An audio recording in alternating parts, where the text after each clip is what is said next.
हक अधिकार तो छोड़ दीजिए, जो मजदूरी कर रहे हैं उस मजदूरी के लिए धरना पे बैठे हुए हैं। हक अधिकार की बात करेंगे तो शायद इस बरसात के मौसम में भी उन लोगों का पसीना छूट जाएगा, इसलिए बहुत ज्यादा हक अधिकार का बात नहीं करेंगे, बहुत ज्यादा हक अधिकार का बात नहीं करेंगे। बात करेंगे न्यूनतम मजदूरी का। मैं पूछना चाहता हूं सीसीएल प्रबंधक के आला कमान से, और मैं पूछना चाहता हूं जीएम साहब से, मैं पूछना चाहता हूं जो एसी के कमरे में बैठे हुए पदाधिकारी उनसे, कि आप लोग इतना भेदभाव क्यों रखते हैं जो सीसीएल में परमानेंट एम्प्लॉय हैं उनके बीच, और सीसीएल में असंगठित क्षेत्र में जो मजदूरी कर रहे हैं उन लोगों के बीच में आप इतना भेदभाव क्यों रखते हैं? आप हमको बताइए कि सीसीएल में जो परमानेंट एम्प्लॉय हैं उन लोग अपना मजदूरी बढ़ाने के लिए कितने दिन तक धरना प्रदर्शन किए हैं? आज सीसीएल के जो परमानेंट एम्प्लॉय हैं हर 5 साल में उनका वेज बोर्ड लग जाता है, उन लोगों को धरना प्रदर्शन नहीं करना पड़ता है। सीसीएल के जो अधिकारी हैं उन लोगों का वेज बोर्ड लग जाता है, उन लोगों को धरना प्रदर्शन नहीं करना पड़ता है। लेकिन ऐसा क्यों होता है कि एक रैयत को अपना मजदूरी बढ़ाने के लिए धरना करना पड़ता है? ये सबसे बड़ा सवाल है। तो कहीं ना कहीं आप यहाँ के रैयतों को, यहाँ के विस्थापितों को बेवकूफ समझ रहे हैं। बेवकूफ आप कैसे समझ रहे हैं? आप उनसे जमीन तो ले लिए, कहीं ना कहीं बेवकूफ बना के जमीन लिए, कहीं ना कहीं प्रलोभन देके आप उनसे जमीन लिए, क्योंकि जब आप जमीन लिए तो इन लोगों के मन में एक आशा थी, एक विश्वास था कि भाई कंपनी खुलेगी तो एक बेहतर रोजगार मिलेगा। रोजगार नहीं, बेहतर रोजगार। रोजगार तो आज हम लोग कोई भी दिल्ली मुंबई में भी जाके काम कर रहा है, हम बेहतर रोजगार की बात कर रहे हैं जिसमें कम से कम उनको न्यूनतम मूल्य तो मिले। लेकिन जब वो जमीन दे लिए उसके बाद देख रहे हैं जो सीसीएल में परमानेंट एम्प्लॉय हैं उनका ओहदा, जो सीसीएल में पदाधिकारी हैं उनका ओहदा, और जो रैयत हैं जिनके जमीन से आप सोना निकाल रहे हैं, जो सोना को आप जला करके पूरा दिल्ली इंजोर किए हुए हैं, उनको क्या मिल रहा है? उनको इस तरीके से बरसात में भीग के अपना मजदूरी बढ़ाने के लिए धरना देना पड़ रहा है। बेहद शर्म की बात है, बेहद अफसोस की बात है। हम यहाँ से चेतावनी देना चाहते हैं, हम यहाँ से आह्वान करना चाहते हैं, जीएम साहब, हम लोगों का यहाँ पे जो रैयत बैठे हुए हैं ना, ये बरसात में भीग के धरना प्रदर्शन कर रहे हैं। मैं यहाँ से चुनौती देता हूँ, अगर एक भी व्यक्ति का तबीयत खराब हो गया ना तो इस बरसात में आपका बुखार छोड़ा देंगे। अब क्या समझ लिया है? अब क्या समझ लिया है? बहुत लोग बोलते हैं कि सीसीएल के अधिकारी का चमड़ा मोटा हो गया है। अगर चमड़ा मोटा हो गया है तो यहाँ का अधिकारी, आप लोग कान खोलकर सुन लीजिए, ये वो जमाना नहीं रहा। अब के रैयत आपका चमड़ा उधेड़ के आपका चमड़ा पतला कर देंगे। अब क्या समझ लिए है यहाँ के रैयतों को? हेम्स कंपनी जब वार्ता होती है जीएम साहब के साथ तो बोलते हैं कि हमको तो 20 मैन पावर का जरूरत है, अभी 70 मैन पावर काम कर रहा है।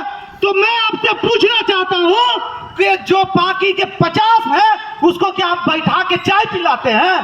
कौन बैठ के पैसा लेता है? कोई नहीं। आप बोलते हैं 20 आदमी में आपका साइडिंग चल जाएगा, तो 50 आदमी क्या बैठ के वहां झांक मार रहे हैं?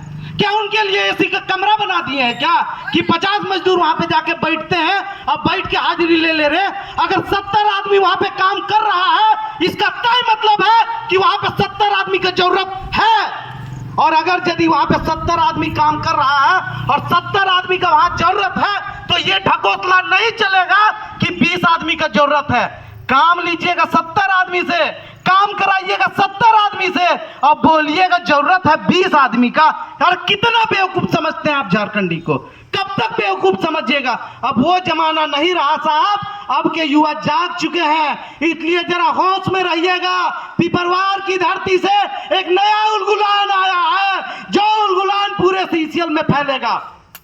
आप कब तक किस किस क्षेत्र में मनमानी कीजिएगा यहाँ के युवाओं को?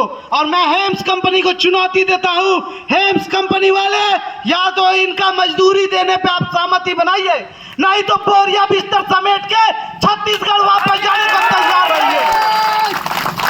अब क्या समझ रहे हैं? मैं जानना चाहता हूँ। चलिए आपके आधार पे आते हैं। 20 मजदूर का जरूरत है, 70 मजदूर काम कर रहा, तो क्या 20 मजदूर का पीएफ कट रहा है? क्या कोई मजदूर का यहाँ पीएफ कट रहा है? कितना बड़ा दलाली कर रहे हैं आप लोग? मैं जानना चाहता हूं, वो जो 20 आदमी जिसके आपके हिसाब से चलते हैं, वो 20 आदमी का पीएफ जो चोरी हो रहा है, वो किसके खाते में जा रहा है? किसके पास जा रहा है वो 20 आदमी का पीएफ? आपके हिसाब से ही मान ले। इसका मतलब कहीं ना कहीं आप नियम का उल्लंघन कर रहे हैं। आज हम लोग कुछ काम करते हैं तो हम लोगों को नियम सिखाते हैं, और इतना नियम का उल्लंघन आप कर रहे हैं, तो अब तो सबक आपको भी सिखाना पड़ेगा। अब समय आ गया है सीसीएल प्रबंधक, अब समय आ रहा है कि आप लोग अपना रवैया को सुधार लें। अगर इस तरीके से ढुलमुल रवैया रहा, अगर इस तरीके से आप लोग अपना कान में ठेपी डाल के एसी के कमरे में बंद रखिएगा अपने आप को, और सोचिएगा इन लोग तो आज बैठा है, कल बैठेगा, परसों चला जाएगा, बता देते हैं यहीं पे चूल्हा जलेगा और यहीं पे खिचड़ी पकेगा, न जाएंगे न जाने देंगे।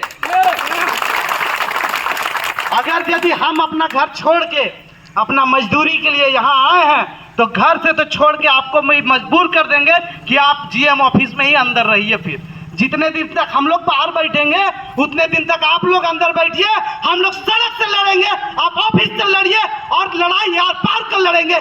देखते हैं जीत किसका होता है। और इतिहास गवाह रहा है कि मजदूरों के सामने कोई टिक नहीं पाया है, और ये मजदूरों का लड़ाई है। ये लड़ाई ईमानदार मजदूरों का है। ये मजदूर लड़ाई अपने मजदूरी के लिए लड़ रहे हैं। क्या होता है 8000 में? शर्म आना चाहिए। अभी कुछ दिन पहले की बात है ना, कितने करोड़ का पंडाल लगा दिए आप योगा दिवस के नाम पे? कितने करोड़ का पंडाल लगा दिए आप योगा दिवस के नाम पे? बहुत अच्छा, योगा करना चाहिए, योगा दिवस मनाना चाहिए, लेकिन ये भी तो देखिए कि जितना पूंजी आप उसमें फंसा रहे हैं। क्यों?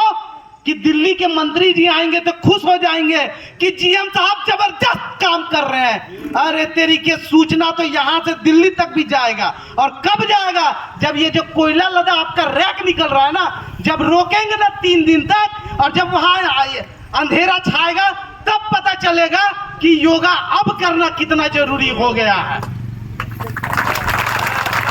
आप लोगों का रीढ़ का हड्डी टेढ़ा हुआ होगा, आप लोग कीजिए योगा। हम लोगों का रीढ़ का हड्डी में अभी भी जान बाकी है। हम लोग 10 दिन टिकेंगे, हम लोगों को कोई हिला नहीं सकता है, लेकिन इस बार लड़ाई यार पार कर लड़ेंगे।